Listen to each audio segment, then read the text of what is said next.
तो तुम दोनों लालची बहन भाई ने हमारे घर रिश्ता क्यों जोड़ा? Arisha just shut up. अब एक लफ्ज तुमने मुंह से निकाला ना तो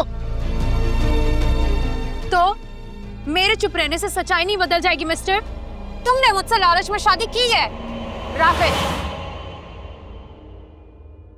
बस करो। क्या हो रहा है ये? बैठो दोनों, नाश्ता करो। मुझे इस घर में बैठने का और रहने का कोई शौक नहीं है। और तुम मेरे कपड़े इस्त्री करो। वो नौकर नहीं है तुम्हारी, अपने काम खुद करो। अगर वो नौकर नहीं है तो तुम मुझे नौकर रख दो, क्योंकि मुझे तो काम करने की आदत है ही नहीं। तो तब तक यही मेरी नौकर रहेगी।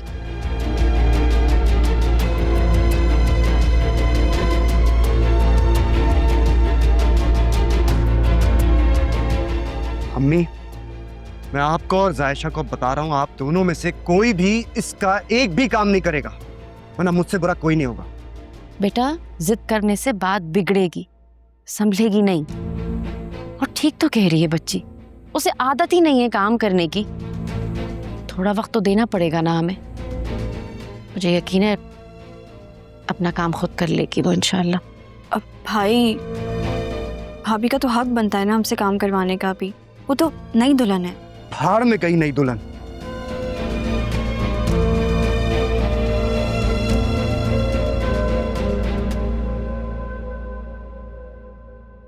तुम अरीशा के रूम में जाओ और उसके कपड़े ले लो, इस्त्री करके देते ना। और सुनो, कुछ भी बोले जवाब नहीं देना, खामोश रहना।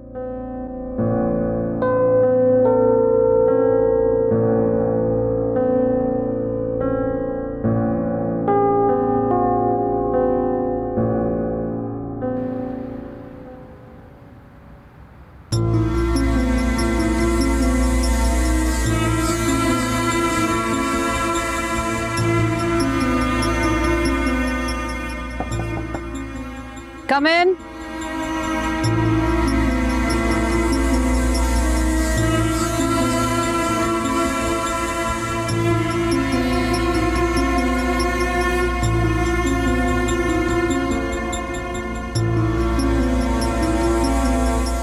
नाराज हैं आप मुझसे?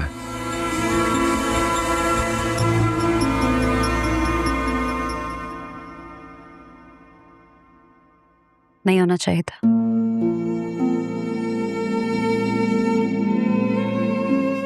तुमने अपने डैड की तरह मुझे एहसास दिला दिया है कि तुम्हारी नजर में भी मेरी कोई वैल्यू नहीं है। नहीं मॉम, ऐसा नहीं है। आपसे ज्यादा मेरे लिए ना कोई वैल्यूएबल है और ना ही कभी होगा। और ना ही मैं आपसे ये सब कुछ छुपाना चाहता था।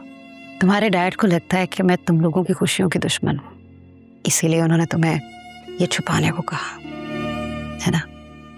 तुम्हें भी ये लगा? लेकिन मॉम, आपने तो मुझे परमिशन दी थी, कहा था कि जो लड़की तुम्हें पसंद आएगी मैं उसे एक्सेप्ट कर लूंगी। तो मुझे क्या पता था तुम जायशा को ही पसंद कर लोगे।